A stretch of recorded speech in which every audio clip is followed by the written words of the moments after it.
selama pandemi ini tuh kayak pasien berkurang nggak sih dok? Kan aku seneng banget hiking dok. Waktu itu tahun 2019 aku tuh pertama kali terus bawa berat banget tas beban itu kayak bisa 17 kiloan gitu deh kalau nggak salah. Itu bahaya nggak sih dok? Boleh, jadi sebenarnya bukan bahaya apa enggak, tapi gimana cara bawanya. Kalau kita ngomong masalah bawa barang berat, ransel nih ya kan, ransel terus buat hiking kayak gitu, bukan masalah merek tas atau apa, bukan itu yang penting. Oh jadi nggak masalah, kayak mau harga berapapun, merek berapapun? Iya, itu faktor kesekian.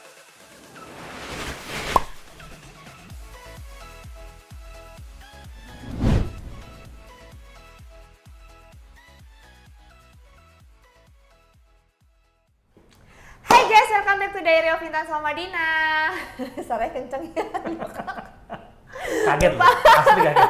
Tadi kan dokter udah bikin aku kaget gara-gara di strum guys. Tadi aku dicek sarafnya, ternyata ada saraf yang kejepit.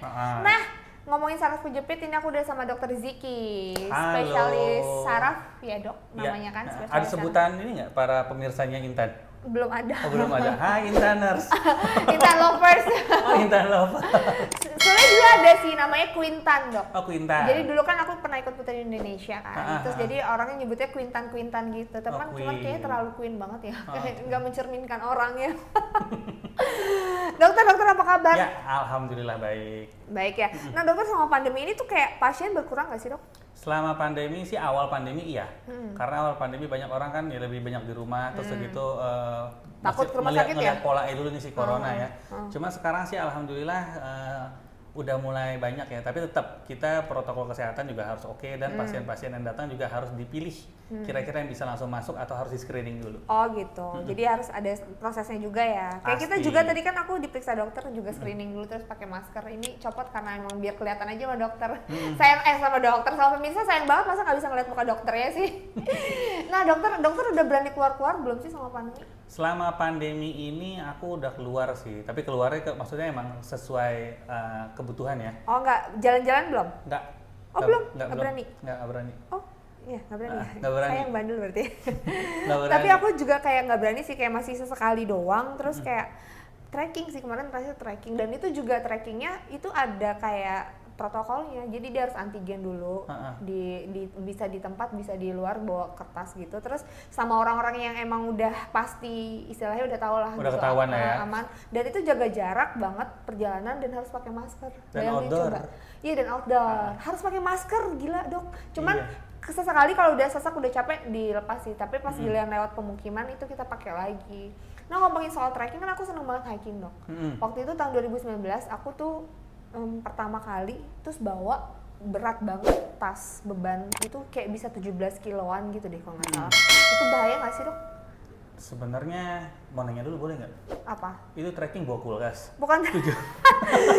Hiking dok. 17 kilo. Kan gini dok, aku bawa makanan. Terus ada gitu bajunya banyak, terus kayak macem-macem gitu. Dan pertama kali heboh sendiri. Bener. Kan. Kompor parafin segala macam ya. Iya, malah teman aku ada yang 25 kilo loh bawanya. Gara-gara dia bawain tenda aku. Jadi bahaya apa enggak sih? Bahaya sebenarnya. Kalau ngomong bahaya berarti sebenarnya trekking bahaya dong. Semua orang yang hiking pasti bahaya dong. Nah itu aku mikirnya gitu dong. Kalau misalnya emang bawa tas berat-berat itu kan mau nggak mau kalau hiking. Kalau trekking oke lah, trekking kan lebih deket ya, maksudnya jaraknya dan nggak perlu bawa macam-macam biasanya. Nah kalau hiking itu kan perlu bawa tenda segala macam, itu berarti kita nggak bisa hiking dong, nggak juga? Boleh, jadi sebenarnya bukan bahaya apa enggak, tapi gimana cara bawanya. Oh iya, jadi sebenarnya kalau bahaya enggaknya relatif, tapi cara bawanya. Berarti kemarin aku salah dong cara bawanya? Mungkin, mungkin bisa jadi. Cuma kan waktu itu kan belum konsultasi dulu nih, ya kan? 2019 kan ya? Iya, 2019. Ya belum konsultasi dulu udah sih ya. Belum sih? Udah. Oh udah ya? Udah hidup sehat aku ya? Udah. Udah, 2019 pertama kenal kan. Nah itu mestinya jadi ada caranya sebenarnya. Caranya gimana? Caranya kalau kita ngomong masalah bawa barang berat, ransel nih ya kan? Ransel terus buat hiking kayak gitu, bukan masalah merek tas atau apa, bukan itu yang penting. Oh jadi nggak masalah, kayak mau harga berapapun, merek berapapun? Iya, itu faktor kesekian. Okay. Yang paling penting adalah pertama cara makainya. Cara makainya itu tuh kita mesti ngepres. Oh jadi harus pas sama badan? Harus meluk. Nggak boleh ada space? Nggak boleh ada space. Dan nggak boleh yang kayak kepek itu ya kan, nggak boleh. Terus suka ini kan apa namanya, di tas-tas yang kayak gitu kan ada apa namanya ada ada baktolnya lagi kan? Nah itu harus dikenceng-kencengin. Pakai. Harus dipasin gitu. Oh itu kenapa kayak misal tas-tas untuk hiking itu carrier biasanya tuh ada yang kayak dipasin, ini tuh bisa dinaikin, diturunin sesuai sama bahu kita. Iya bener. Itu gitu. harus ergonomis dan harus nempel sama badan. Karena kalau dia nempel sama badan berarti sama juga kita membawa badan kita doang. Oh jadi seolah-olah kita bawa badan sendiri kalau misalnya kayak gitu. Karena dia menyatu badan kita. Tapi kalau misalnya kita pakainya agak kendor, apalagi yang kewer-kewer, ngepek-ngepek itu, otomatis kita akan lebih bawa lebih ngegendong. Dan dengan ngegendong itu kan otot akan pegel. Iya sih. Nah terus tapi kalau misalnya kayak berat gitu kan kadang otomatis posisi badan tuh kayak maunya bawaannya gitu kan. Itu jadi rusak nggak sih? Atau gimana sih posisi badan kalau lagi bawa barang-barang yang banyak banget kayak gitu, posisinya harus gimana sih? Kalau kita pakai nempel, nanti cobain hiking sekali lagi. Kalau kita pakai nempel, maunya berkali-kali gak cuma sekali. Yang berikut maksudnya, kalau kita pakai nempel, mestinya kita nggak akan bungkuk begini. Kita normal aja. Oh nggak ngerasa kayak mau jatuh tuh? Enggak. Kalau mau jatuh karena kan kalau kita tempel kan titik gravitasinya nempel sama badan kita. Iya sih. Tapi kalau kita pakai yang tadi terlalu belakang atau dia longgar, nah itu yang jadi masalah. Oh, nah kalau misalnya posisi nanjak nih dok, kan kadang-kadang tuh nanjak tuh kayak gini kan bawaannya. Nah itu gimana harusnya? Tetap kalau tegak ngejengkang. Nah itu benar. Kalau nanjak mau nggak mau pasti kita harus posisi tadi ya. Karena kita mempertahankan posisi keseimbangan yang ada di kepala kita itu supaya tetap tegak lurus dengan horizon bumi. Gitu kan ya. Jadi emang nggak kayak gitu. Cuman kan kalau misalnya prinsipnya gini, kalau mau kita mau hiking, posisi apapun kita, asal dengan bawaan yang kita pakai dengan cara yang benar, mestinya meminimalisir resiko cedera. Oh, jadi minimal resiko cedera itu dari pertama harus fit dulu sama badan. Harus fit dulu. Terus kalau untuk beratnya dok, ada nggak sih maksimal beratnya berapa?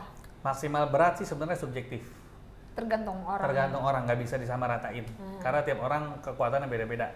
Nah, setelah itu baru kita ngomong yang kualitas tas. Oh, jadi kalau dari udah tahu beratnya subjektif nih. Tapi sebentar ya dok, sebelum kualitas tas, misalnya kita bawa barang kan kalau untuk hiking ya otomatis di atas rata-rata lah beratnya ya.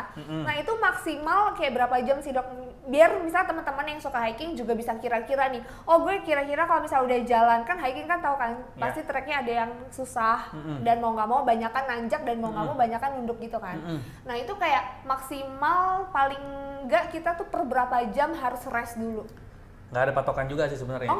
Kalau dari saya pribadi ya, mendingan tipsnya, setiap jam atau sejam setengah berhenti dulu deh. Dilepas dulu? Dilepas dulu dong. Kalau berhenti nggak dilepas sama juga bohong. Iya sih. Iya kan? Kenapa sih mesti dilepas dulu? Supaya kita relaksasi satu. Yang kedua ini kan panas. Iya, ya kan? Jadi biar itu mencegah penyakit kulit yang di daerah punggung juga lah intinya gitu. Jadi 1,5 jam kita lepas dulu supaya otot relaksasi baru kita pakai lagi. Oke, 1,5 jaman sampai 2 jam boleh lah kali ya dok ya? Iya nego lah tergantung teman-teman kan hiking nggak sendiri. Kadang-kadang tuh mereka kan kayak nggak mau berhenti, ntar dulu gitu kan. Tapi secara periodik artinya harus lepas dulu, mesti relaksasi dulu ya. Oke, nah terus tadi kenapa kualitas tas dok? Nah kualitas tas ini menentukan juga karena tas itu sebelum diisi ada beratnya loh. Oh jadi tasnya sendiri, oh iya sih udah diangkat udah ada beratnya. Iya kan? Jadi kalau bisa cari tas yang memang ringan, jadi mengurangi beban. Tapi dengan catatan keringannya tas tidak mengorbankan kualitas dari kekuatan si tas itu sendiri. Oke. Yang kedua kita pakai tas yang memang punya ada paddingnya tuh yang mantep. Paddingnya yang mantep, yang emang empuk dan enak dan kalau bisa ergonomis tadi Intan bilang tuh bisa di setel. Iya bisa di setel kayak naik turunin kan, biasanya kalau tas gunung gitu. Ya kan? Jadi kayak gitu itu. Jadi ya mungkin kalau semakin mahal atau semakin bagus tasnya, yang kriteria tadi mungkin masuk ya. Iya. Gitu sih mungkinnya. Saya tidak di endorse dan saya nggak pernah hiking. tapi mungkin kalau buat teman-teman yang punya budget terbatas, mau nggak mau pemilihannya paling enggak pas sama badan ya dok ya. Benar, iya. Meskipun nggak bisa di-adjust, tapi kan bisa milih tuh waktu di tokonya gitu loh. Oke. Nah terus kayak misalnya kayak struktur tuh, kayak misalnya kalau kita bawa kayak kayak tenda apa segala macem, kadang-kadang kan aduh sakit gitu loh di sini. Itu ngakalinnya apa gimana dok? Apa bisa mau nggak mau kan harus nempel badan nih. Kalau ada yang kayak benda-benda keras tuh kan mau nggak mau dia nggak akan lurus dong. Paham kan ya dok maksudnya? Paham. Nah itu gimana tuh dok ngakalinnya? benda-benda keras yang ada di dalam tas. Iya ya, biarkan benda-benda keras terus biar pas lagi di punggungnya nempelnya nggak pas benda keras itu apa kayak ditempel-tempelin baju gitu ya? Baju. Bisa ya ditempel-tempel baju itu salah satu akal ngakalin ya? Iya, karena kalau dia badan kita tertekan benda keras dalam waktu lama, itu pasti nyebabin nyeri gitu kan. Yang kedua otomatis ototnya mungkin jadi cedera gitu loh. Jadi emang bagusnya ditambah tempel APC gitu yang penting lebih empuk ya. Nah terus kalau misalnya kayak ada ini nggak sih dok, kalau misalnya abis selesai hiking gitu kan bawa barang berat terus kayak capek juga pastinya, kayak ada terapi atau misalnya kayak bisa lagi rest gitu gerakan khusus kalau biar nggak capek?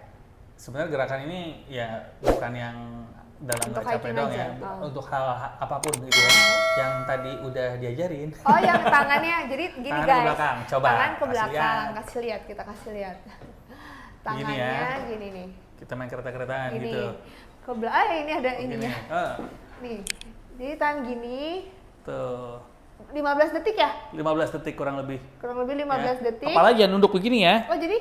tapi rata begini. Oh rata gitu ya? Ya 15 detik 15 detik. Tuh, kita bisa lebih tinggi lagi nggak?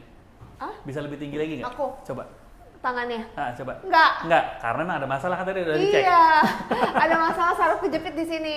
Oh jadi semakin kalau kita nggak bisa tinggi itu ada saraf Pasti kejepit. biasanya ada sesuatu. Jadi kalau kita relatif baik-baik saja bisa makin tinggi. Oke. Nah dok, ini kan kalau buat hiking ya, berarti kalau hiking ini kayak excuse lah ya, kondisi yang bisa lah kita bawa tas berat asalkan dengan kondisi tadi. Tapi kalau misal buat sehari-hari dok, itu aku sempat baca-baca artikel kan, katanya banyak banget nih akibat kalau misalnya kita bawa tas-tas berat, katanya nggak boleh bawa tas berat, itu bener dok?